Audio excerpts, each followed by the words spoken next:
From the 22 News Plus studio,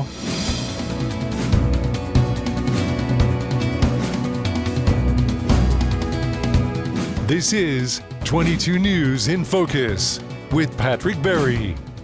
Hello, everyone, and welcome to this edition of In Focus. I am your host, Patrick Berry. Fun and exciting conversation today because this is probably something many of you think about, being an entrepreneur. But take it from me, I was one for about 9 years. It is probably the hardest thing you will ever do in your life, but also the most rewarding thing you will ever do in your life. Joining me today to have this conversation across the desk is Mychal Connolly. He is, and I've labeled you a serial entrepreneur because I'll accept that. That's a good one. You know, it's funny. Myke is here today to talk to us about entrepreneurship, the guts that it takes to make that decision, leave the security of, you know, maybe a consistent income behind, take the personal, the family, the financial risks to do something that you think will benefit the community. I mean, Myke, is that a good way to describe, you know, what your life has been to?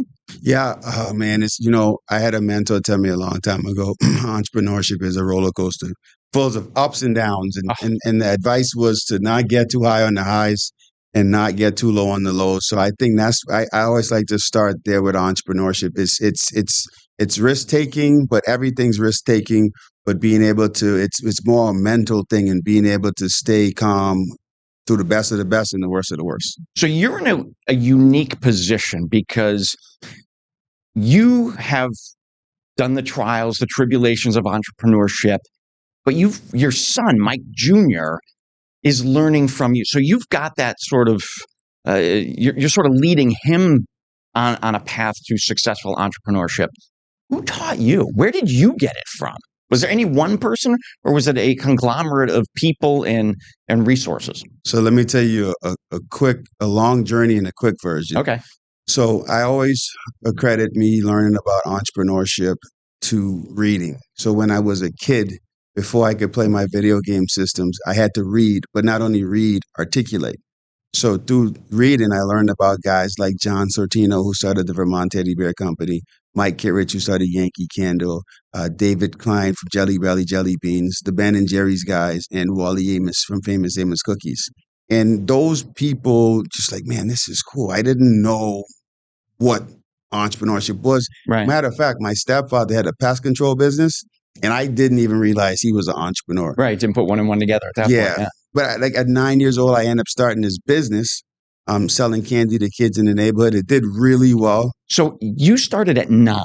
Yeah, but it was by accident. Okay. So my grandmother, she would have candy that the school store didn't have. So I would just bring it to school to give to my friends. And then eventually, like I told them, you know what, we have more at the house because I knew they had little brothers and little sisters when I started selling in the school. And they would come to the house and buy from the house. And it just grew. Yeah. But as far as like as an adult, when I started my first business, Stinky Cakes, it was a diaper gift business. I had reached out to Myke Kittredge, who I had met as a student senator at HCC. Right. And I was just asking him for advice. And he sent me this letter. And I promise you, man, you could read that letter today. It's like an MBA. And then when I wanted to advertise, I was learning how to advertise. And I reached out to John from Vermont Teddy Bear. He's like, sure, I'll mentor you. And he taught me how to advertise. And then by happenstance, I'm a graphic designer by trade. And I was online and someone was like, hey, can someone create a banner for this guy? He's got this documentary, and come to find out it was David Klein. So then I ended up creating this banner for David Klein. And that's funny. I learned from him. But it's been a lot of people along the way, but it always goes back down to reading and learning about these people. You know, the few people that you just mentioned, to the average person, those people, they're like untouchable, unreachable. But just based on that quick story, it sounds like they were very open to showing a then young guy the ropes on becoming a successful entrepreneur. So would your advice be to someone watching this who may say, oh, you know what, I want to get to know so-and-so, pick the person, just reach out to them. That's part 2. Okay. So part 1 is do the LBW, the long, lonely, boring work. So highly successful people, their time is their most valuable commodity. Right. So if you come to them prepared and they could just give you these little bullet points and they know and assured that you're going to take action, then they're more than likely to spend time with you.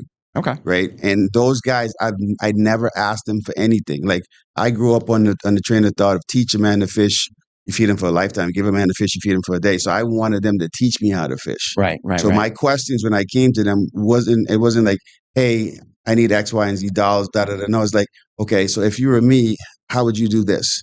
Okay. And then they would break it down because they have the details. Like this is what I teaching my son Mychal Jr. Like the details make the difference. The longest and the loneliest and the most boring part of the work, that's the part that you have to embrace to become successful. Right. 95% of people run away from that. But the highly successful people, they live in that space. So if they know you're going to live, right, the tedious stuff, the no's, the painful stuff, the getting your ego bruised, no, you're not good enough. But if you train harder, you get better, then come back. Like those kind of things. The way you describe it, it sounds very much like trying to become a professional dancer, professional musician, professional athlete, whatever it might. You're going to get knocked down. You're going to get knocked backwards, and you just got to train more. You got to learn more. You have to overcome those hurdles. And to your point, 95% of the entrepreneurs that try that, they give up. That's it. No, it's a entrepreneurship and success as a whole is a very humbling thing, and you have to be prepared. That's like I said, like I started off. Don't get too high on the highs. Don't get too low on the lows. So that's why you may see me get like some prestigious award or be on the front cover of some magazine or something. Right. And you don't see me like, oh, look at me. Oh, like for example, I have my own day in the city of Springfield. I don't talk because I'll be getting too high on the highs. Yeah. Because if the opposite of that happens, I'm not going to be celebrating that. So I'm very thankful and appreciative of what happened. But the goal is to try to stay even keel. It's funny as you describe that. I think of social media. Nobody posts the bad days they're having. Everybody posts the great days they're having, right? That's it. But you have to go through the bad days to get to the good days. That's it. That's 1,000% it. We are up on our first commercial break. Stay with us. We've got more about entrepreneurship when we come back. This is 22 News in Focus with Patrick Berry. This is 22 News in Focus with Patrick Berry.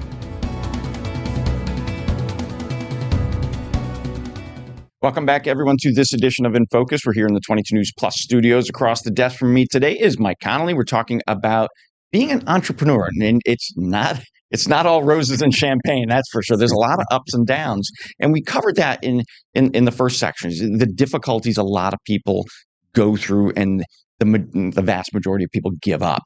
And to your point, you need to understand the minutia. You need to go through the boring stuff, the tedious stuff, to prepare yourself for those moments, whether it's a meeting with Myke Kittredge or whomever it might be, that you're prepared and you're not wasting their time asking silly questions. So, Myke, I want to thank you for being here today.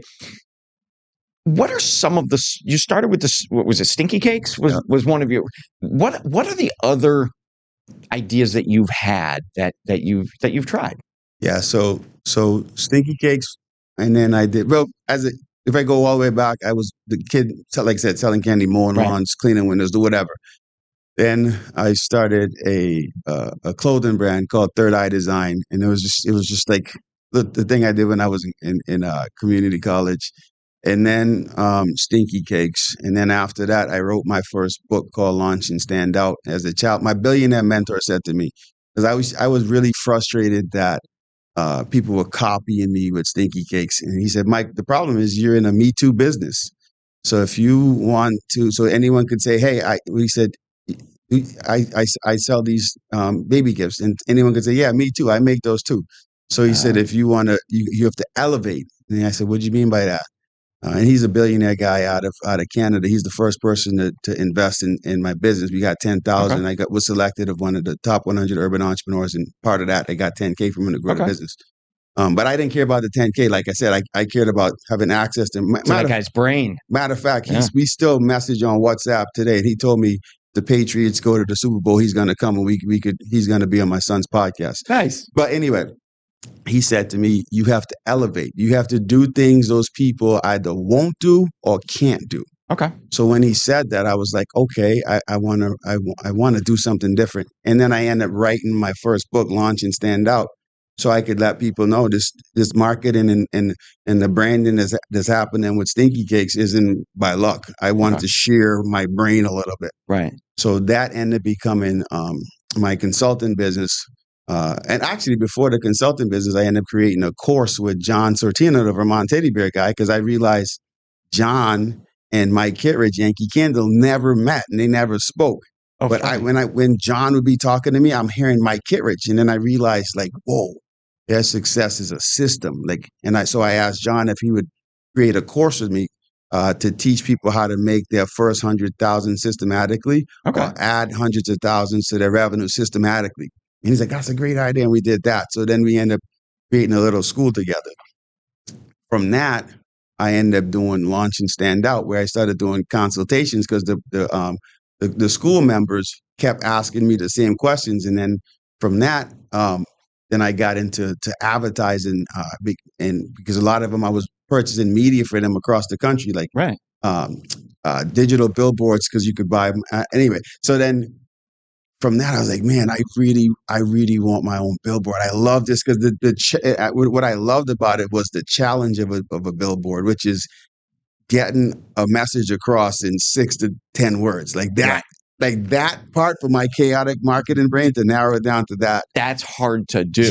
People think, oh, billboards are a piece of cake. But you think about the time your eyes are on that board. You got to get a message across in few words and one image. You know? So standout truck's a little bit different. Yeah. So then I was looking into like traditional boards across the country to purchase. And I had found a really cool one in Connecticut. It was digital. And I was like, okay, I like that. And then I ended up while I was doing my research, realized about these trucks. And I was like, that's it. Mobile billboard. Yeah, because then I could move around. And that's how I ended up starting Standout Truck. But it started because I was helping my consulting clients with their messaging. But see, this is the thing too. So I'm not not just their messaging that was converting for them. Like it was always weird when you building something and you helping your clients and your clients are making like way more money than you. Yeah. So I was like, man, that's the message worked. So it was cool. And I wanted to do that for more people. You know, one of the things I'm getting from the way you described your experiences is flexibility and open-mindedness to see opportunities in places you may not have considered, because if you're open-minded and consider anything, the world's your oyster. Yeah, LBW. But then, so my definition of an entrepreneur is someone that identifies a problem, creates a solution to that problem, and then builds a system to get paid for that solution. So everywhere, I could become an entrepreneur at anything, because I'm super analytical. I'm like, people think I'm really talkative, but I'm not. I'm actually very quiet, and I like to go in like a Zen space where I'm just like silence, and I see the clarity and I see the steps, and then I see how much work is required to do things, and that excites me. Like I think that's what separates. Even so, like I was telling you earlier, my son, he's at 107 episodes of his podcast, right? But before he started, I was like, dude, here's what it takes to have a successful podcast. It's not just filming this thing. Like most people don't even get to episode 5 of a podcast. I know. It's hard. People think it's easy. No, right. He's in the 5 percentile, right? But that's how we embrace. Like I've had other people even around the country, like, Myke, I want to buy one of your trucks. Can I join? And I go, okay, are you willing to do these things? Because this is what it takes to win. Like, because like I have this big brand awareness and all these things, and like sometimes the needle doesn't move. So if you're not willing to do, because at my core, could I sell him a license and make the money? Yeah, but then like longevity, right? Because that's another thing. If you want, I'm always thinking legacy. Like I'm never thinking about what year it is. I'm thinking 10, 15, 20 years now when my great grandkids are running my stuff.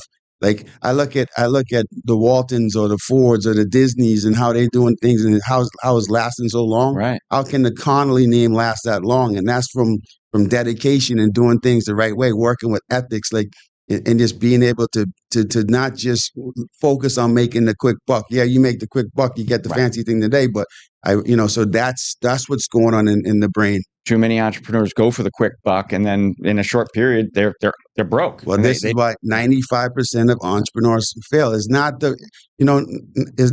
most of the time, it's not the product, it's not the service. a lot of times is the person, and that's what I tell people too. Like You got to be committed. right? And you don't always have to be the entrepreneur. You could be the entrepreneur's first, second, third person. Like I tell people, when Steve Jobs was doing his thing, there was Steve Wozniak and there was the other guy. And if you look at all the top level entrepreneurs, yeah, they're the one that people know, but look at their right hand person and they do really well too. So Exactly. a lot surround yourself with great people. Yeah, a lot of the 95 would be really good first person, second persons. But then that goes back to ego, right? So if you quote unquote failed, and a lot of them end up, sometimes they become like gatekeepers or sabotagers because their dream failed and they don't want anyone else. But those people, but that's part of the reason why they failed. Like I promise you, the majority of this is mindset and the actions that you take. Fantastic. We are up on our second commercial break. Stay with us. Plenty more to come after this. This is 22 News in Focus with Patrick Berry.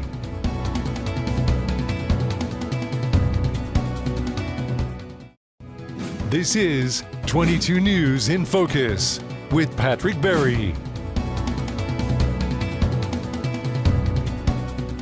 Welcome back, everyone, to this edition of In Focus. I'm your host, Patrick Berry. We're here in the 22 News Plus studios, and we're talking about becoming an entrepreneur. And as I made the comment earlier, it's not all roses and champagne because there's a lot of difficult days out there. Joining me across the desk today is a Myke Connolly. I labeled him as a serial entrepreneur, as you see there on your screen. But Myke, you are. I mean, you've tried a ton of different things. Could you boil it down to like maybe two or three things that you say, all right, if you want to be an entrepreneur, you need to do this. Yeah, so that's funny. So I always understand there's two things required to be a successful entrepreneur, and that's thick skin and determination. Okay. So you need thick skin because there's gonna be a lot of L's. Like I always coach my. What do you mean by L's? In basketball, we would say not wins and losses, but wins and lessons. Oh, cool. And I like that. Those lessons come from when you get things wrong, right? There's going to be a lot of things you get wrong being an entrepreneur. Like I always tell people, like they look at me now and be like, "Oh man, he's so successful," but I wish you guys could see all the days of the negative bank accounts, all of the days of the deal that you thought was going to go through didn't go through, all of the things that I got wrong, all of the elevating and development that I had to do that I didn't even know I had to do. I'm thinking I'm a butterfly and I'm not even in the cocoon yet. I'm still a caterpillar, right? But that's another thing, time and getting better. But and then patience, and then you need determination because when you have that vision, the clear vision, and you know the work you have to do, like. You have to have determination to go through those days, those rough days. And it's hard, man. It's a lot of getting your feelings hurt because you think like you're confident and you think you got it. And then nope. You know what I mean? And, like if this was basketball and like Steph Curry, he makes 100 shots a day, Right. I mean, 500, makes 500 a day, right? But how many does he actually hit? Right. No. So if he's making, he considered a success when he makes a shot. Oh, okay. All right. So he makes 500 a day. But so how many did he miss? But he doesn't count the misses. And that's why I keep going back. This is mindset. So sticking with the sports analogy for a second, if a baseball player hits the ball successfully 4 out of 10 times, I know. He's the greatest hitter of all time. That's a 400 average. Think about that. 4 out of 10 times. So let's switch gears a little bit. Let's talk about parenting. Oh yeah. You've got some great kids out there. Myke Jr. is following you in the entrepreneurship path. And I'm going to switch cameras here because you've got a number of books that you guys have created. Walk me through from left to right, the Lemonade book all the way over to Finlit on the right. So this is part of the Realistic CEO Multiverse. And we use it as a system to teach young people self-belief, plan, action is actually a 10-point success system. Okay. We call it the 10-point self-belief to execution system. And we go into schools and teach kids. So we even have curriculums and programs and all sorts of stuff. Yeah. So what the first book of the set is Lemonade book. And these are kids in Dreamfield that the youngest brother wants to get a video game system. But this book really teaches teamwork and it teaches kids about the C-suite without them knowing.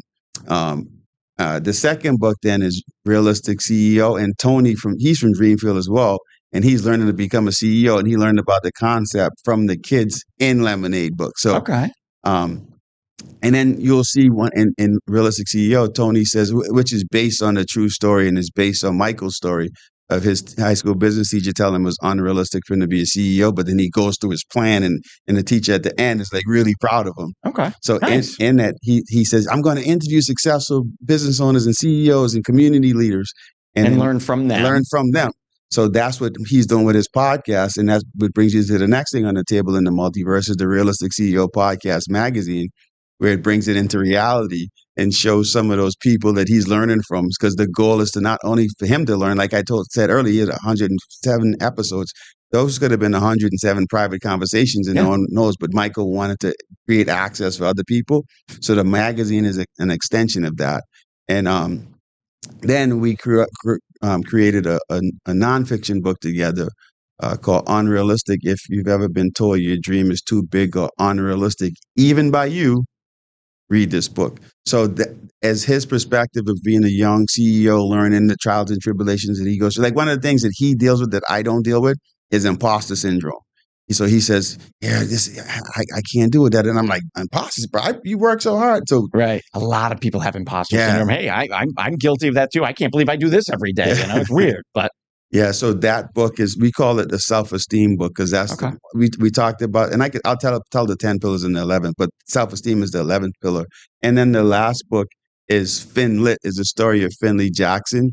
He's a middle schooler. He wants to be a streamer. He has some equipment. So he goes to mom, hey, mom, if a kid needed $1,100 to get some streaming equipment, is that something that you could do? And she's like, oh, baby, that's a lot of money. Right. So anyway, he talks to his financially literate cousin, Kai, and he tells him he's the kind of kid that he's 18, but he always says stuff like, it's not how much you make, it's how much you keep, kind of stuff like that. And by the end of the book, Finn, he actually meets Z, and Z is cousins with Tony from Realistic CEO.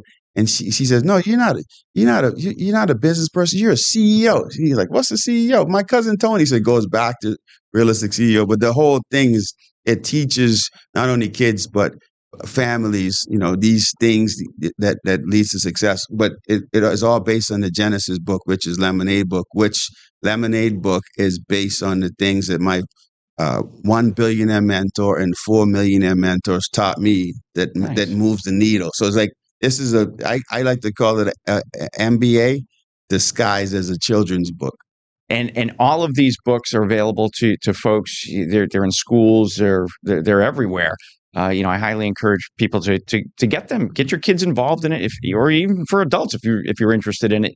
And it's sort of a guidebook to help you become successful. 1,000%. And that's the whole idea behind Realistic CEO. And what we do through our website, realisticceo.com, is we connect families and students and schools and educators, and we give them like this common based language because the ultimate goal is to promote financial literate homes, college-ready homes, and career-ready homes. Because Mychal, the reason he was able to tell his teacher it is realistic for me to be a CEO, not in a disrespectful way, because if you ask him the story, he says he just thought she didn't understand or couldn't see his vision.